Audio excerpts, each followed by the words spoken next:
Welcome back to the Magic of the Musicals. It's always nice to catch up with an old friend and one of my favourite people ever, Sharon D Clarke. How are you? Hi, how you doing, Alex? You well, babe? These years keep passing by and I keep seeing you, and you never cease to amaze me. Here we are at Ghost at the Piccadilly, and you've done it again. Another massive hit. Congratulations. Well, it's not down to me, is it? Do you know what I mean? There's a lot of money and time gone into it. It's something that I'm really, really proud to be a part of and just absolutely loving it. It's great fun. I've got to say, there aren't many shows out there with this kind of talent and budget and set and scenery and lighting and music. I mean, this is exceptional. I wasn't sure I was going to like it because you think it's going to be a bit girly, but actually there's great magic tricks in this for the guys as well as a funny plot. I think that's what's good. I think most men think, you know, it's really sentimental and it's all about crying and the tissues, and we're not into that. But actually when they come, there's so much more. The music's fantastic. It's rocky. It's not all ballads, so, you know, there's something for them there.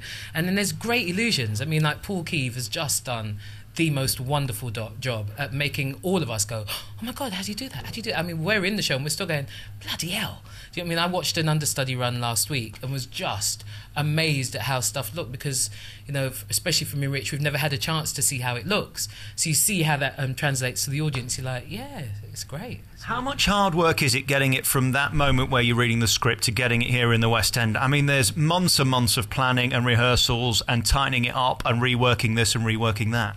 Well, for us, it was quite a long rehearsal. Well, the rehearsal period was sort of like normal as everything, but the tech period was a 4-week tech, and I've never ever done a 4-week tech before. And it felt long. I mean, the first 2 weeks, you're like, okay, and then by the third week, you're like, okay, they should be finished now, and then the fourth week, you're still going. But because of all the illusions and because things have to be precise, everything has to be very, very precise. That's something that you just have to hone, and you just have to keep honing it. And so, you know, that took quite a lot of time and a lot of money.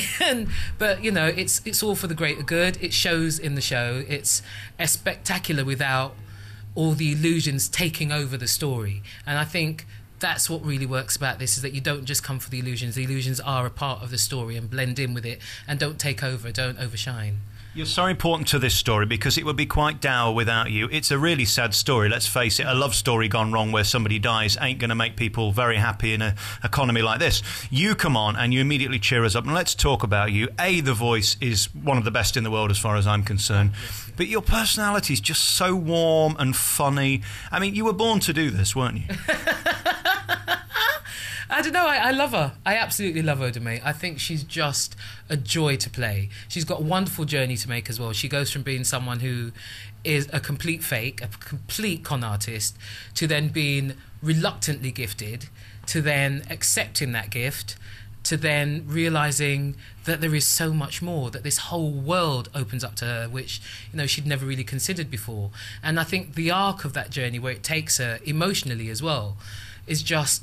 it's fabulous. And, you know, Bruce has written just some wonderful witty one-liners which are just an absolute joy to play. I mean, she's funny, she's kooky, she's off-key, she wears socks with sandals, do you know what I mean? She's not the Oda Mae as people have seen her in the movie, do you know what I mean? She's a little bit further away from that. And again, you get the biggest laugh in the show. Well, she's written funnily, thank God, you know what I mean? I get that pleasure, but she is a device to keep people from slitting their wrists because it is, you know, a sad story. And great tunes as well. Sometimes I worry with these musicals that the music's not going to be up to the story and the legend of the story, because everybody knows what Ghost is about and they've all seen the movie. But actually it's really good, isn't it? The music's fantastic, and also what the music does do is it tells a story. None of the tunes are gratuitous. Do you know what I mean? They're not just in there for the sake of it. Every song tells a story, tells you what the characters feeling emotionally, what they're thinking. I mean, like when Oda Mae does Out of Here, you know exactly what she's expressing. Do you know what I mean? She's going to spend that money. She tells you how she's going to spend it, where, when, who, with. And, you know, it just... because nothing is just like, OK, I've got a tune to listen to, but I've actually got some story along with it as well. I think the music keeps moving the story along, and that's fantastic. I first got to know you in We Will Rock You, and then you've gone on ever since to star in every musical from Hairspray, and now you're in this. And then I read in the paper the other day that this might be going to Broadway, and you might be going with it. Can we confirm, deny? Is it possible? Would you be excited? I have no one said anything to me yet, so I have no idea. I've had some friends text me and call me and say, "Oh, we hear you're going to Broadway," but no one's told me that I'm going to Broadway. So until that happens, I'm keeping stum. Well, I'm not going to keep stum because this is how I feel about it. I think you're incredible. I said when I walked out of this is of Broadway standard, and let's face it, not everything in the West End is of Broadway standard. And your performance is just so amazing. However, I was very surprised by Richard Fleeseman, who is in this, and he's got a cracking voice, hasn't he? He's got a fantastic voice. I call him my little soul boy. Do you know what I mean? He's got a really soulful voice. He's very expressive. He really handles Sam in a beautiful way. Quite maturer than he is, you know what I mean? Rich is 22, and he doesn't play it like a 22-year-old. He's got weight, he's got gravitas, and it's a joy watching him do it every night. I'm like, yeah, go on, son. I've seen, experienced, and walked out of many productions with people like him from different soaps, and it often doesn't work. But he's kind of a cross between a bit of Josh Groban and a bit of Michael Ball, and then his own take on it, a bit of rock and roll. I was really surprised, and he carries it, because if that was weak, the show would fail, wouldn't it? I mean, if Sam's weak, then we haven't got a show. You know, Molly could do as much as she can, but it is Sam's story. He's the one who drives it. He's the one who gets the characters to do what they do, and if he's weak, we don't have a show. But Rich is holding his own and then some. Really proud of him. It's incredible, and of course the scenery on top of that adds this extra edge and makes it very modern. It's an old story told in a 2011 way. Yeah, I mean, like, when I heard that they were going to do it, I thought, please don't set it back in the 90s. Do you know what I mean? Please don't do that. Make it modern, make it up to date. And they've made it really fresh. The choreography is different. Do you know what I mean? It's not the usual West End choreography that you see. The way the set moves about is very fluid, and it's just Hugh Van Stone has done an amazing job with the lights. It's all singing, all dancing set.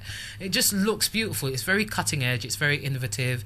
It's something that I'm really proud to be in, and it's very 2011. You know what I mean? I noticed in this there's a train crash at one point, and that's spectacular, but I was thinking if any of you were in the wrong place at the wrong time, there'd be a real train crash, because this scenery is moving one foot in the wrong direction, and you're going to be ran over, aren't you? Yeah, I had a very close shave once where when Willie Lopez comes into the parlour and Oda Mae dashes through the cupboard, and I went through the cupboard and my cloak got caught in the cupboard door, and so I was getting out of the cupboard a little bit later than usual and realised that the set was all moving and I had to get out of the way, and I literally just made it before I got my skin torn off, because the seconds are so imperative with the way everything moves. So if you miss a cue or something, it's all over.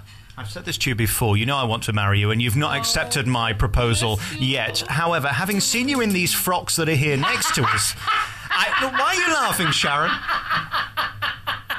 That little pink number, God bless it. It's very Bet Lynch, isn't it? Oh, God, Bet Lynch and then some. Do you know, I think even Bet Lynch would go, hang on, cock. Do you know, how did you react when they first said, would you get into this? When I saw the drawing, I just thought, yeah. Because it made me see how off-key she is. Do you know what I mean? It's just like, the first thing, she's got her African print dress on, she's got her sandals, she's got her socks, and I thought, what are they going to do for the second one? And when I saw this pink lame, zebra printed, leopard printed, and then with the blue zebra print shawl, you're just like, yeah, that is a wacky woman. She's got absolutely no sense of taste, which lets me know exactly where I am as a performer with regard to her. And she's just funny. Do you know what I mean? I think you should be championed for that, because you're one of the few people in show business who gets into the part and don't care how you look. It's so important, isn't it? When you take on these characters, you've got to become it. It's about the character. It's not about me. Do you know what I mean? Sharon, thankfully, hopefully, would never get into that and go, I look good. But do you know what I mean? Oda Mae, if I don't believe that Oda Mae thinks this is the bee's knees, then it's all over. Because I walk on and exude, I'm not comfortable, or this is all kinds of wrong. She's got to think that is the best dress in the world. Should be on Fifth Avenue. Do you know what I mean? That's what she's got to think. And yeah, I mean, I keep looking at it and just thinking, my God. But yeah, you just have to take the character on. That I remember watching Charlize Theron in Monster, and just the way that she completely changed herself, and she put on the weight, you know, all that stuff that she had on her face. And I think that's what acting is about. It's about taking a character on. And if you're afraid to look ugly, or you know, if you're concentrating on wanting to be glamorous, it's not acting. You're about playing people, real people, and real people aren't always glamorous. They aren't always tasteful. They aren't always pretty. Do you know what I mean? You just have to go with that and get the character across. I've got to be honest, you are the reason I'm here today. I probably wouldn't have come and seen this had you not been in it, and I'm so glad I did, because this is probably the best show I've seen in years in terms of musical in the West End. They've really put a lot into it, and let's face it, the last few years budgets have been tight and they've not quite been doing things as well as they used to. This is really back to the heyday of Broadway theatre, isn't it? Broadway theatre with not only great music but a strong book, which is it's so important for me that you, as a musical theatre performer, that you have a book that you can get your teeth into, because it is about the acting. It's not just about the singing. It's musical theatre, and the theatre's got to be strong for people to allow the musical to happen. And I think we're really blessed that we've got Bruce, who was the screenplay writer of the movie, has adapted it for the stage. And so we've got someone who knows the characters inside out, loves them, has worked with them, and knows what he wants from them, and has been around in rehearsals. So if we've had any questions, we've been able to go directly to the source and talk to him. Do you know what I mean? And have a discussion, and to say, well, now that we're doing this, maybe I'd like to try that, or maybe not say that, but say this. And Bruce has gone, yeah, let's try it. And that's been a real joy. He hasn't been precious. There's a lot of people out there who want to be West End and Broadway stars, and here's the take. You need personality, you need to be able to sing, you need to be able to dance, you need to be unique, and you're all four of those. Congratulations. I always love talking to you, and seeing you is a true gift. Great to see you too, my darling. Thank you so much for coming back on the show. Oh, my pleasure. Let's do the plug then. Ghost, it's here at the Piccadilly Theatre forever. It's going to run and run and run this, and it deserves to, because it's really great. Of all the shows I've seen in the last few years, I think this is going to make it big time, and I believe you're going to go to Broadway, because you do absolute justice to this role. Sharon D Clarke, I love you. I love you too. God bless you, Alex.